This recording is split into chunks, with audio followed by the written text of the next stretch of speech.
Hi കൂട്ടുകാരെ, പുതിയൊരു വീഡിയോയിലേക്ക് എല്ലാവർക്കും സ്വാഗതം. അങ്ങനെ ഇനി പ്രണവിനെ രക്ഷപ്പെടുത്താൻ വേണ്ടി നിധി ചെല്ലുകയാണ് കേട്ടോ. ആ കെട്ടുകളൊക്കെ പ്രണവ് പതിയെ അഴിച്ചു തുടങ്ങുകയാണ്.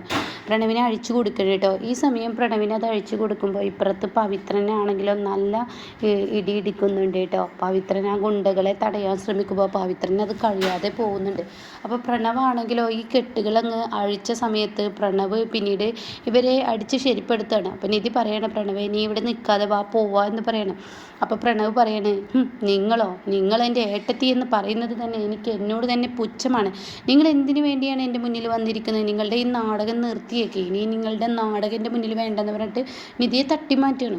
അപ്പോഴേക്കും പവിത്ര അങ്ങോട്ടേക്ക് ഓടി വരികയാണ്. അപ്പോൾ ഈ ഗുണ്ടകളും വരികയാണ്. അപ്പോൾ പെട്ടെന്ന് പവിത്രനെ രക്ഷപ്പെടുത്താൻ എന്ത് ചെയ്യുന്നു, നിധി തൻ്റെ കയ്യിലുള്ള ആ സ്പ്രേ അവർക്ക് നേർക്ക് ഉപയോഗിക്കുകയാണ്.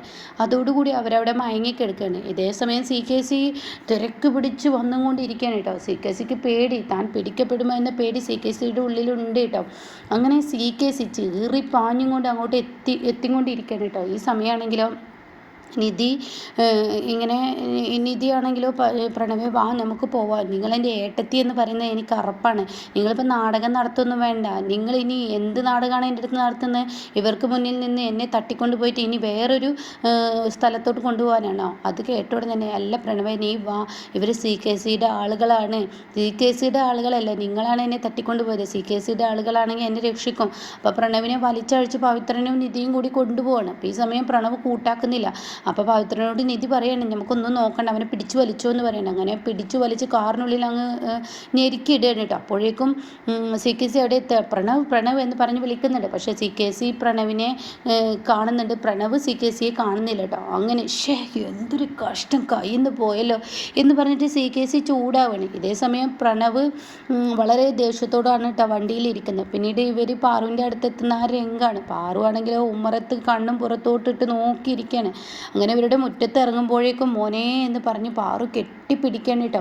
ഈ സമയം ഈ കെട്ടിപ്പിടുത്തൊന്നും തനിക്ക് തീരെ ഇഷ്ടപ്പെടുന്നില്ല. അങ്ങനെ പറയാണ്, നിങ്ങൾ എന്തിനു വന്നിരിക്കുകയാണ്? എന്നെ നാണം കെടുത്താനാണോ? മാറി നിൽക്കുകയെന്ന് പറയണേ. എടാ പൊന്നു മോനെ, നിന്നെ കാണാഞ്ഞിട്ട് ഈ അമ്മക്ക് ഉറക്കവും ഊണുമില്ല, എന്തൊരു കോലമായിരിക്കുന്നു എൻ്റെ മോന് ഇങ്ങനെ ഒരു അവസ്ഥ വന്നല്ലോ എന്നൊക്കെ പറഞ്ഞ് പൊട്ടി കരയാൻ കേട്ടോ. അപ്പം ഈ സമയം വാ മോനെ അകത്തോട്ട് വാ എന്ന് പറയുമ്പോൾ, ഇല്ല നിങ്ങൾ എന്നെ വിട്ടേക്ക്, നിങ്ങൾക്ക് നിങ്ങളുടെ മൂത്ത മകനല്ലേ, അവനല്ലേ വലുത് എന്ന് പറയുമ്പോൾ, എടാ നീ എന്താടാ ഇങ്ങനെയൊക്കെ സംസാരിക്കുന്നത്?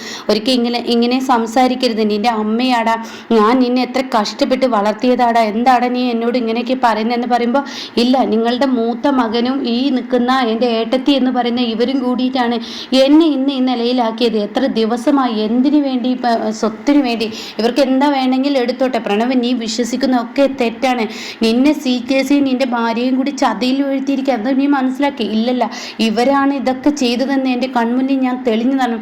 അപ്പം നിധി പറയണേ, പ്രണവ് നീ ഇവിടെ മുറ്റത്ത് നിന്ന് സംസാരിക്കാതെ അകത്തോട്ട് കയറ്. അപ്പോൾ പവിത്രനുണ്ട്. പവിത്രൻ പറയണേ, ഞാൻ പറഞ്ഞു തരാം, നീ അകത്തോട്ട് കയറ് എന്ന് പറയണേ. അപ്പോൾ ഈ സമയം പ്രണവ് പറയണേ, ഇല്ല ഞാൻ അകത്തോട്ട് കയറുന്നില്ല. അത് കേൾക്കുന്ന പാറുവിനെ അങ്ങ് ദേഷ്യം പിടിക്കും. മര്യാദയ്ക്ക് ഇങ്ങ് വാടാ എന്ന് പറഞ്ഞിട്ട് പ്രണവിനെ അകത്തോട്ട് കയറ്റാനേട്ടാ.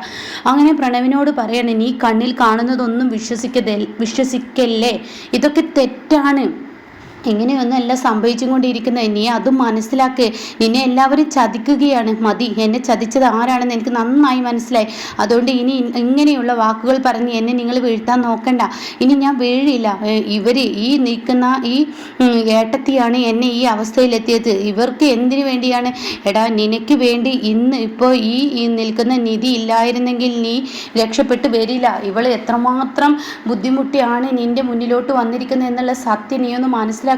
എത്രമാത്രം മുന്നിട്ടിറങ്ങിയാണ് ഇവൾ നിന്നെ കണ്ടെത്തിയെന്ന് നീ മനസ്സിലാക്കി. എനിക്കൊന്നും കേൾക്കണ്ട. ഇവർ ചെയ്ത പാപത്തിൻ്റെ ശിക്ഷ ഇവർക്ക് തന്നെ കിട്ടുന്നു എന്ന് കരുതിയാൽ മതി എന്നൊക്കെ പറയണം.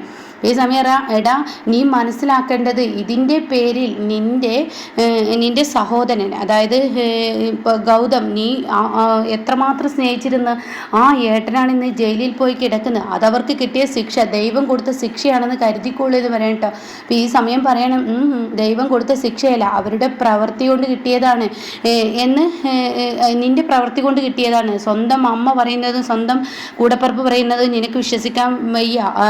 നീ വിചാരിക്കുന്നത് ഗൗതമിന് എല്ലാ സ്വത്തുക്കളും വേണമെന്നാണ്. പക്ഷെ ഗൗതം എല്ലാ സ്വത്തുക്കളും നിന്റെ പേരിൽ എഴുതി വെച്ചിരിക്കുകയാണ്. അത് നീ മനസ്സിലാക്കുക. അവന് നിന്നിൽ നിന്ന് ഒന്നും ആഗ്രഹിക്കുന്നില്ല, ഈ വീടിൻ്റെ സ്വത്തോ കാര്യങ്ങളോ ഒന്നും ആഗ്രഹിക്കുന്നില്ല. CKC, ജ്യോതിർമയി, അതുപോലെ തന്നെ ശിവാനി, ഇവരെല്ലാവരും നിന്നെ ചതിച്ചിരിക്കുകയാണ്, ചതിക്കപ്പെട്ടിരിക്കുകയാണ് എന്നുള്ളത് നീ മനസ്സിലാക്കുക എന്നൊക്കെ ഇങ്ങനെ പറയാണ്. ആ സമയം ഇത് കേട്ട ഉടൻ തന്നെ പ്രണവ് പറയണേ, എനിക്കൊന്നും കേൾക്കണ്ട, എനിക്ക് CKCയുടെ അടുത്ത് പോട്ടെ, ഞാൻ എൻ്റെ ഭാര്യ ശിവാനിയുടെ അടുത്തോട്ട് പോട്ടെ. അത് കേട്ട ഉടൻ തന്നെ, എടാ നിന്നെ ഈ നിലയിലാക്കിയത് ഈ പറയുന്ന ശിവാനി തന്നെയാണ്, അത് നീ മനസ്സിലാക്കി. ഇനിയെങ്കിലും നീ പൊട്ടനായി കളിക്കരുത്. ശിവാനി എന്തിനു വേണ്ടിയാണ് നിന്നെ സ്നേഹിക്കുന്നതെന്ന് ഇനിയും നീ മനസ്സിലാക്കില്ലെങ്കിൽ നിനക്ക് വരാനിരിക്കുന്ന ശിക്ഷ എന്തായിരിക്കും എന്നുള്ളത് ഇന്നല്ലെങ്കിൽ നാളെ നീ മനസ്സിലാക്കുക എന്നൊക്കെ പറയുമ്പോൾ, ഇല്ല ഞാൻ ശിവാനിയുടെ അടുത്ത് പോട്ടെ എന്ന് പറയുമ്പോൾ പറഞ്ഞങ്ങ് ദേഷ്യം പിടിച്ച് പാറു കാരണം നോക്കി ഒന്നങ്ങ് കൊടുക്കണം കേട്ടോ. എന്നിട്ട് പറയണേ, എന്താടാ ഞാൻ ഇങ്ങനെ വാ പൊട്ടിച്ച് സംസാരിക്കുമ്പോൾ നിന്റെ പെറ്റമ്മയുടെ വാക്കിന് നിനക്ക് യാതൊരു വിലയില്ലേ? ഞാൻ പറഞ്ഞില്ലേ നിന്റെ ഏട്ടൻ നീ കാരണം ഇന്ന് ജയിലിലാണ്, അവന് രക്ഷപ്പെടണം, നീ ഞാൻ പറയുന്ന കഥകളൊന്ന് കേൾക്ക്. അപ്പൊ കാണാ വസുന്ധര, മോനെ മോനെ തുറക്കടാ തുറക്കടാ എന്ന് പറഞ്ഞിട്ട് വസുന്ധര വിളിക്കുന്നു, മോനെ പ്രണവേ ഇത് ഞാനാണ്. അപ്പൊ വസുന്ധരേൻ്റെ ആരെ പൂട്ടിയിട്ടിരിക്കുന്നത്? ഉടൻ തന്നെ അവിടെ പറയാണ് പാറു, ഞാനാണ് പൊട്ടിയിട്ടിരിക്കുന്നത്, അവളെ നിന്നെ രക്ഷപ്പെടുത്താൻ ഒരിക്കലും സംസാരിക്കില്ല. അവള് നീ എവിടെയുണ്ടെന്ന് ഈ വീട്ടിൽ നിന്ന് എല്ലാം നിരീക്ഷിച്ച് ഞങ്ങളുടെ പിറകെ നടന്ന് കണ്ടെത്തിയിട്ട് CKCക്കും ശിവാനിക്കും പറഞ്ഞു കൊടുക്കുകയാണ്, നിന്നെ കൊലക്ക് കൊടുക്കാനുള്ള പരിപാടിയാണ്. അപ്പം നിന്നെ രക്ഷപ്പെട്ട് എൻ്റെ മോൻ ഗൗതം ജയിലിൽ നിന്ന് ഇറങ്ങുന്നത് വരെ അവൾ ആ റൂമിനുള്ളിൽ കിടക്കട്ടെ. പ്രണവേ നീ അവർ പറയുന്നതൊന്നും വിശ്വസിക്കരുത് എന്ന് പറഞ്ഞിട്ട് വസുന്ധര കഥകിൽ ഇങ്ങനെ തട്ടിക്കൊണ്ടിരിക്കുകയാണ് കേട്ടോ. അപ്പോൾ ഈ സമയത്തൊന്നും കേൾക്കില്ല. ഉടൻ തന്നെ പ്രണവ് പറഞ്ഞു, ഞാൻ പോകുന്നു എന്ന് പറയുമ്പോൾ കരട നോക്കി ഒന്ന് കൊടുത്തിട്ട് പറയണേ, നീ പോകുമ്പോൾ ഇതൊക്കെ ഒന്ന് കേട്ടിട്ട് പോയിക്കോ.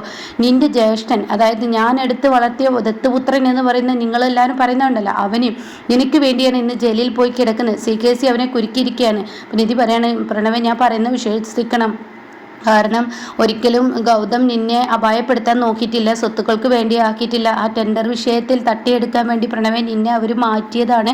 ആ ടെൻഡർ ഇതുവരെ ആർക്കും പോയിട്ടില്ല. അതുകൊണ്ട് തന്നെ ആ ടെൻഡർ വിഷയത്തിൽ തട്ടിയെടുക്കാൻ വേണ്ടി ചെയ്തിരിക്കുകയാണ് ഈ പണികളെല്ലാം. അങ്ങനെ ഗൗതമിനെ ജയിലിൽ അടച്ചിരിക്കുകയാണ്. ഗൗതം ജയിലിൽ വെച്ച് ആക്രമിക്കപ്പെട്ടു, അവിടെ കൊല ചെയ്യാൻ ആളെ വിട്ടു.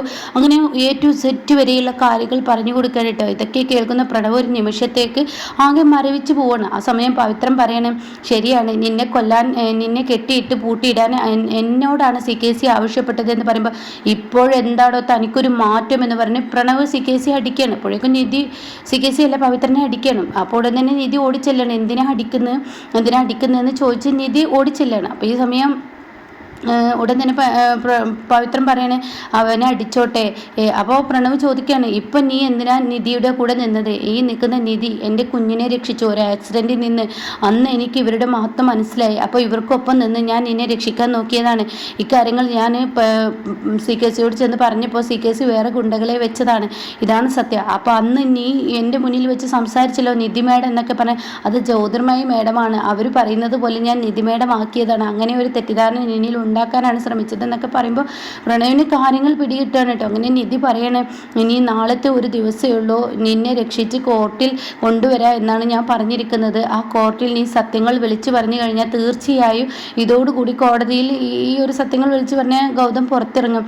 അപ്പോൾ വസുന്ധര പുറത്തുനിന്ന് വിളിക്കുകയാണ്, മോനെ പ്രണവേ നീ ഇവർ പറയുന്നത് വിശ്വസിക്കരുത് എന്ന് പറയാൻ കേട്ടോ. അപ്പോൾ ഈ സമയം ഉടനെ തന്നെ പാറു പറയാണ്, അവളാണ് ഈ വീടിൻ്റെ ഏറ്റവും വലിയ ശത്രു, അവൾ കാരണമാണ് നമുക്ക് ഇന്ന് ഈ അവസ്ഥ ഒക്കെ വന്നത്. അതുകൊണ്ട് തന്നെ ഈ വീട്ടിലെ എല്ലാ രഹസ്യങ്ങളും അവളും ശിവാനിയാണ് തകർത്തും കൊണ്ടിരിക്കുന്നത്. അപ്പോൾ ഇതൊക്കെ കേട്ട പ്രണവ് പറയണേ, അയ്യോ എനിക്ക് തെറ്റുപറ്റിയല്ലോ ഈശ്വര, എൻ്റെ ഏട്ടനെ ഞാൻ തെറ്റിദ്ധരിച്ചല്ലോ. അത് തന്നെ ആടാ നിനക്ക് ബുദ്ധിയില്ല എന്ന് പറയുന്നത്. നീ ബുദ്ധി ഉണ്ടായിട്ട് ആ ബുദ്ധി കാര്യത്തിന് പ്രയോഗിക്കുന്നില്ല. നിന്നെ ആരെങ്കിലും പിരികേറ്റുമ്പോൾ നീ ആ പിരിക്കൊപ്പം പോവും, എന്നാൽ അതിൻ്റെ ബാഗ് നീ ചിന്തിക്കുന്നില്ല. മുന്നും പിന്നും ചിന്തിച്ചിട്ടല്ലേ മുന്നോട്ട് ഒരു കാര്യം ഇറങ്ങുന്നത്. നിൻ്റെ സ്വന്തമായ നിലപാടില്ലാത്തത് കൊണ്ട് ആർക്കും നിന്നെ ഇന്ന് ഈ അവസ്ഥയിലോട്ട് എത്തിക്കാൻ പറ്റിയെന്നൊക്കെ പറയുമ്പോൾ പ്രണവ് കരയാണ് കേട്ടോ. അങ്ങനെ ഏട്ടത്തി എന്നോട് ക്ഷമിക്കണം എന്ന് പറഞ്ഞിട്ട് നിധിയുടെ കാല് പിടിക്കുന്നുണ്ട്. ഈ സമയം പ്രണവ് പറയണേ, അമ്മ എനിക്ക് നന്നായി വിശക്കുന്നുണ്ട്, എനിക്ക് എന്തെങ്കിലും തരുമോ എന്ന് പറയുമ്പോൾ പാറു പൊട്ടിക്കരയാണ് കേട്ടോ. അപ്പോൾ ഇങ്ങനെയൊക്കെയുള്ള ഒരു എപ്പിസോഡാണ് ഇനി വരുന്നത് കേട്ടോ.